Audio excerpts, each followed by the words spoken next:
Hi everybody, today we're going to be going through the 60s and it is all about limiting reactants. So I'm pretty much going to go right through the sheet, so if you have that out you can just follow along with my instructions. I'll be going through the problems and recommending that you pause the video every now and then to make sure that you can try these things for yourself. The early ones I would recommend watching me do them, and then once the concept starts making a little bit of sense you can certainly give these a shot on your own. So before we jump in, just a little bit of information about limiting reactants as a topic. A limiting reactant, the key word there is reactant, meaning the substances that show up on the left-hand side of a chemical reaction. And a limiting reactant is something that's going to essentially get used up or run out once a chemical reaction occurs. Okay? So when that happens, what it does is it limits how much product we could actually be making. Okay. On the other side of that, we would also have something called an excess reactant. An excess reactant would be what's left over. So we have two reactants, for example. One of them we have a smaller quantity of, and it's going to run out. The other one we have a bigger quantity of, and there's going to be some left over when we're all done with the chemical reaction. Okay. So let's use some real-life examples to start with. I'm making some cheeseburgers and I want to figure out which of these is basically going to run out first. So the buns, the cheese, the lettuce, the burgers are basically my reactants. That's what I'm using to make a cheeseburger. Okay? So if I have 4 buns, 6 pieces of cheese, 3 pieces of lettuce, and 5 patties, I'm going to run out of the lettuce first. That's going to be my limiting reactant. In other words, that's the piece or the ingredient that's going to run out before the other ones and limit how many burgers or products I can actually make. So lettuce is the limiting reactant. What's the excess reactant? Well, that's everything else. That'd be the buns, the cheese, and the burger patties. I have more than I need, and I'm going to have some left over when I'm all done. The next one is cars, bodies, and tires, and we're going to make some cars. So if I have 8 car bodies and 48 tires, I can possibly make 8 cars from that. But I would have an excess of 16 tires when I do so. So the first question here is asking us, how many moles of cars can we possibly make if we have 8 moles of car bodies and 48 moles of tires? Essentially, this is getting at coefficients. Okay? So those big numbers out front, if this were a chemical reaction, those are your coefficients. So we can read those as mole ratios. In other words, I have 8 moles of car bodies, 48 moles of tires. I can make 8 moles of cars.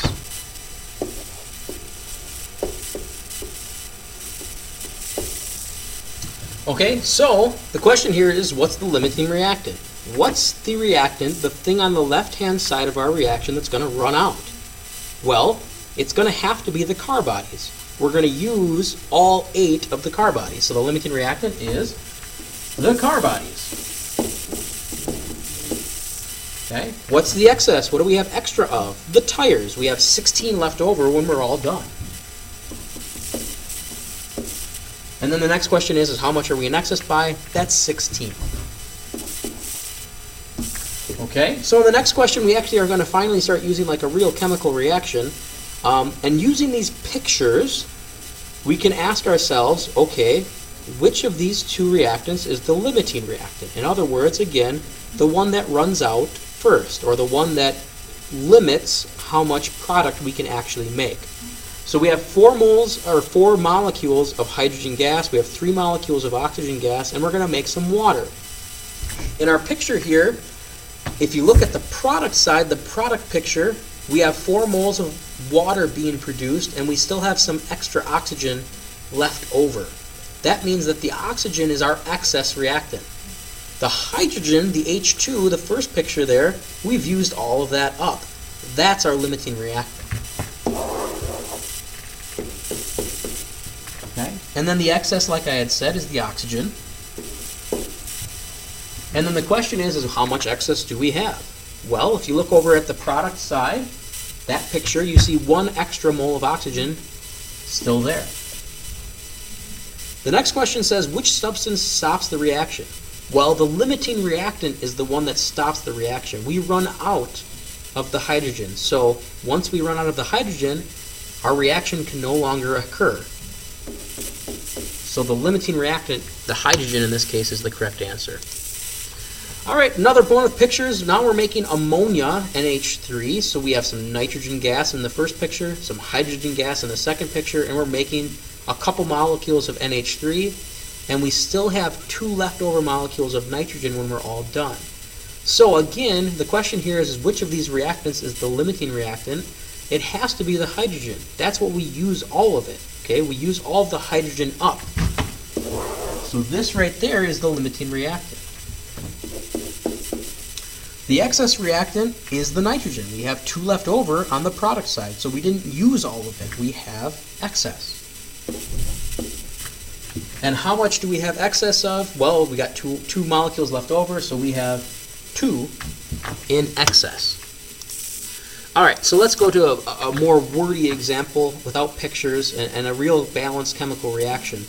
I'm skipping number 1 on your sheet because it doesn't actually show a limiting reaction, so please just go to number 2. I'm not doing number 1, I'm working on number 2. So in this scenario, we're given 8 moles of aluminum and 3 moles of oxygen. And the question is how many moles of aluminum oxide could we possibly make, the product? So we have some quantity of aluminum, we have some quantity of oxygen, and the question is how much can we get? Well, one of these is going to have to run out first. Okay? One of these is we're going to have more of, and we're going to have excess when we're all done. That's what we're trying to figure out with our math. So, how many moles of aluminum oxide can we make if we have 8 moles of aluminum? Well, we have to look at the ratio. Okay? For every 4 moles of aluminum, I'm going to produce 2 moles of aluminum oxide. So if I have 8 moles of aluminum, I must be able to produce 4 moles of aluminum oxide. Now let's look at oxygen. For every 3 moles of oxygen that I have, I'm going to produce 2 moles of aluminum oxide. I have 3 moles, so I must only be able to produce 2 moles of the product. So this is where we compare. Okay? The reactant that allows us to produce more product is the excess reactant. The one where we produce less product is the limiting reactant. So in this case, with our oxygen, we can only possibly produce 2 moles of product. So oxygen must be our limiting reactant. So I'm going to put that in D. Okay. The question in C says, well, how many moles are we actually going to get? Well, the maximum we can produce is 2. We can only possibly produce 2 moles of aluminum oxide because at that point our oxygen is going to run out. How much of the limiting reactant did we use? Well, all of it. Okay, the answer to this question is always all of it. Now, we could be more specific, and in this case we could say that we used 3 moles of oxygen because that's how much we had. But in reality, the answer of all of it works because every single time you're going to run out of a limiting reactant. It gets completely used up. What's the excess reactant? With 8 moles of aluminum and 3 moles of oxygen, the excess is the other one, which is aluminum. Now be very careful, okay? Both of these have the word reactant in them. So please make sure that you're always looking at the left-hand side of the chemical reaction. We can never pick a product for the limiting or excess reactant because it's not a reactant at all, it's a product. G, how much do we have excess? Or sorry, how much did we use of the excess? Well, if 3 moles of oxygen is what we have, and that's going to run out, that's where we want to start. So I have 3 moles of oxygen, and the question is how much aluminum am I going to need? Well, for every 3 moles of oxygen, I need 4 moles of aluminum. So how much do I use? I use 4 moles. The next one asks me, how much do I have left over? Well, I started with 8 moles of aluminum. I needed 4 to react with my 3 moles of oxygen, so I must have 4 left over.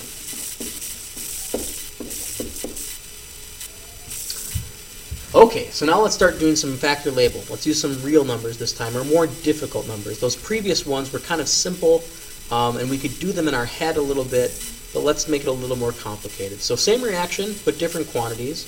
Now I have 6 moles of aluminum and 4 moles of oxygen. And the question's still the same. How much product could I possibly make from these two quantities of reactant? So we have to check them each individually. We check the aluminum by itself, we check the oxygen by itself. How much could we possibly get from aluminum? How much could we possibly get from oxygen? So the 6 moles of aluminum, we want to figure out how many moles of product, the aluminum oxide, we can make. So that's going to be a mole ratio in that factor. So from the reaction, for every 4 moles of aluminum, we're going to produce 2 moles of aluminum oxide. In the bottom factor label problem, we have 4 moles of oxygen, and we're trying to figure out how many moles of product we're going to make. Again, if we want to switch from moles of one substance into moles of another substance, we have to use that ratio. So for every 3 moles of oxygen, we're going to produce 2 moles of product. So we do this quick little factor label math, and we find that we're going to get 3 moles of product from the aluminum and 2.7 moles of product from the oxygen. So the question is how much did we make? Well, we made the lesser of those two, because once we reach 2.7 moles of product, we're going to run out of oxygen. So that's all we could possibly make. What's the limiting reactant? What's the reactant that runs out? That's the oxygen. And we're going to circle that. How much of the limiting reactant was used? Again, it's always going to be all of it. More specifically, 4.0 moles of O2. What's the excess? The excess is the other reactant, the aluminum. So now E is going to ask us how many moles of the excess reactant did we use? In other words, how much aluminum did we actually need to react with the 4 moles of oxygen that we know is going to run out? So the way we solve this is we have to do a factor label problem, and this is the important part of setting that up. You absolutely need to start with your limiting reactant, which is why we want you to circle it. So this oxygen is the limiting reactant. That's what we need to start this factor label problem with. So I'm going to go 4.0 moles of O2, and I'm going to figure out how many moles of aluminum, the other reactant, the excess reactant, I need. So this is going to be a mole ratio. I have to go from moles of one thing into moles of the other thing. So I have moles of O2 on the bottom and moles of Al on top. And those numbers are going to come from my reaction. So for every 3 moles of O2, I'm going to get 4 moles of aluminum. I plug this in, and I should get 5.3 moles of aluminum used or required. Okay?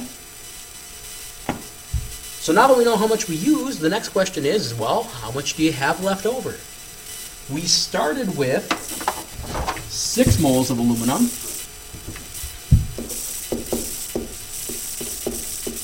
We used 5.3 moles of aluminum. And when we do that math, we should end up with only 0.7 moles of aluminum left over. Be careful with your sig figs. We are doing subtraction here, so we're looking at precision. 6.0 goes to the 10th place, 5.3 goes to the 10th place. Our answer should go to the 10th place.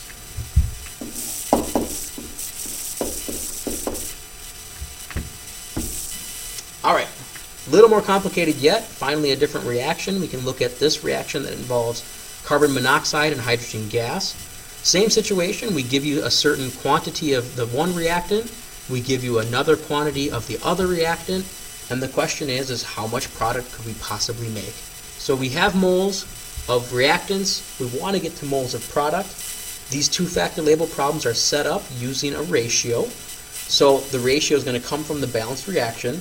So for every 1 mole of carbon monoxide, I'm going to get 1 mole of product.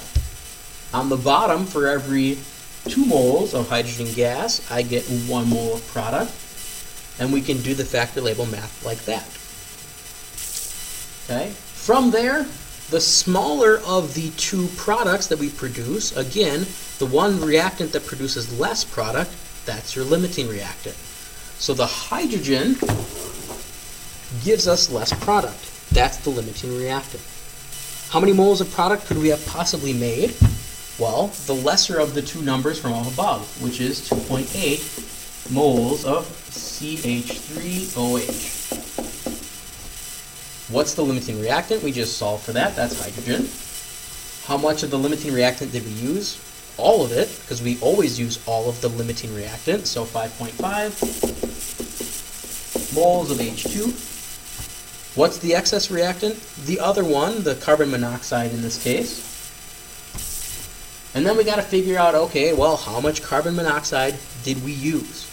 So again, the key component of this problem is you have to start with the limiting reactant. So we're going to set up the factor label math starting with 5.5 moles of H2. We want to get to moles of carbon monoxide, so we use a ratio. Moles of H2 versus moles of CO. From the balanced reaction, we get 2 moles of hydrogen gas and 1 mole of carbon monoxide. We plug that in and we should get 2.8 moles of carbon monoxide used.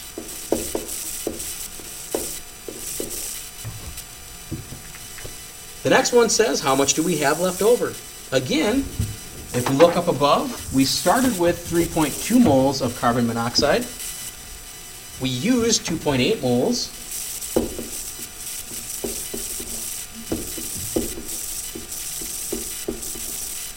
And we should be left over with 0.4 moles of carbon monoxide.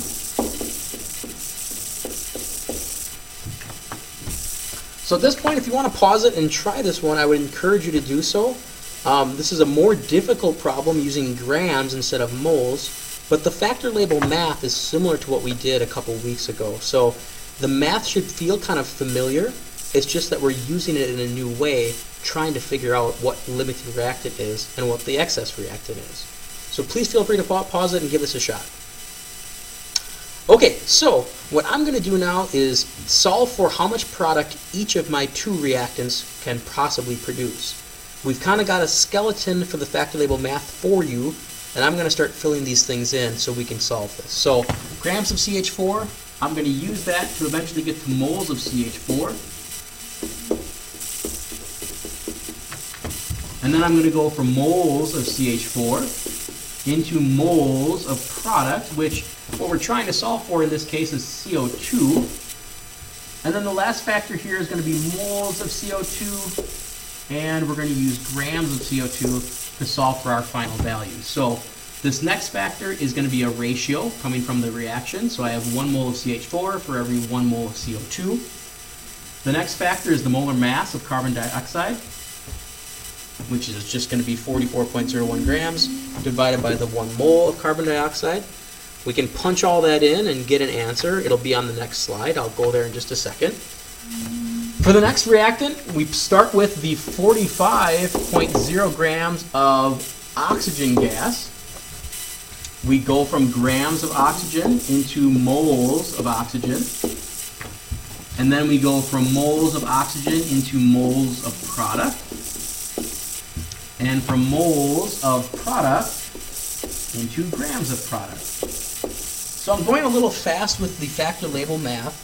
If you don't quite understand how I'm getting what I'm converting this into, it's directly off the mole map. So I'm just going from gram island to mole island, and then from mole island to the other mole island because I have to change what I'm looking for. And then the last island I jump from is the mole island on the bottom over to the gram island on the bottom, and that's going to use another molar mass. So I'm going to fill in my values from the balanced reaction. For every 2 moles of oxygen, I'm going to produce 1 mole of carbon dioxide. And then the last one over here is going to be 1 mole of carbon dioxide and 44.01 grams of carbon dioxide, which was from above. So again, the answer's on the next slide. I'll show that to you in just a little bit. Let's look at the bottom question. The least amount of carbon dioxide produced is the most product that could possibly be made. The reactant that limits the amount of product is, we'll figure that out next, and the limiting reactant only is going to allow us to make a certain amount of the carbon dioxide. So there it is on the far right in the tiny little red letters over there. It looks like the CH4 is going to allow us to produce 92.1 grams of product, and the oxygen's only going to allow us to produce 30.9 grams of product. So, how much did we actually make? The lesser of those two. Okay?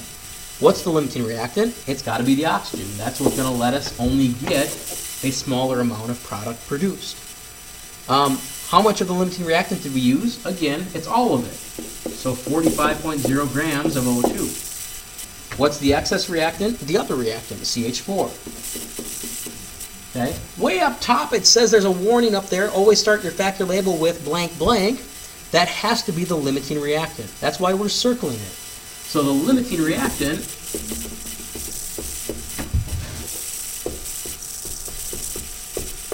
is what we're looking for.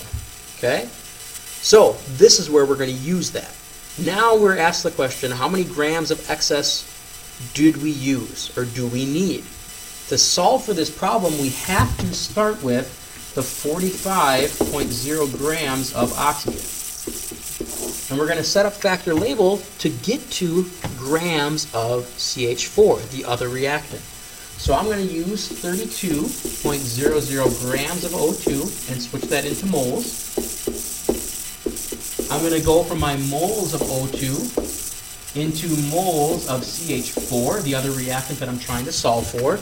The numbers from this, again, are going to come from your balanced reactions. So for every 2 moles of oxygen, I need 1 mole of methane, which is CH4.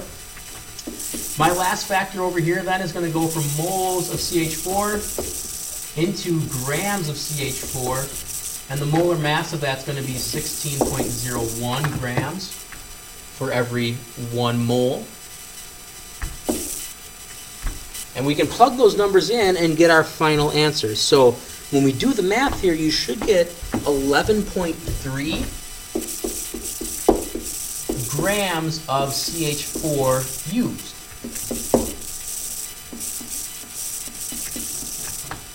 Okay? So the next question is always the exact same. Now that we've solved how much we used, how much do we have left over? So we use what we started with, okay, which is 33.5 grams of CH4.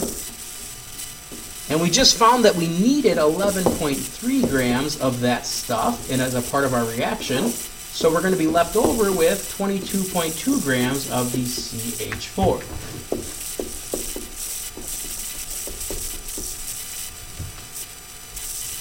And that's all I got for you.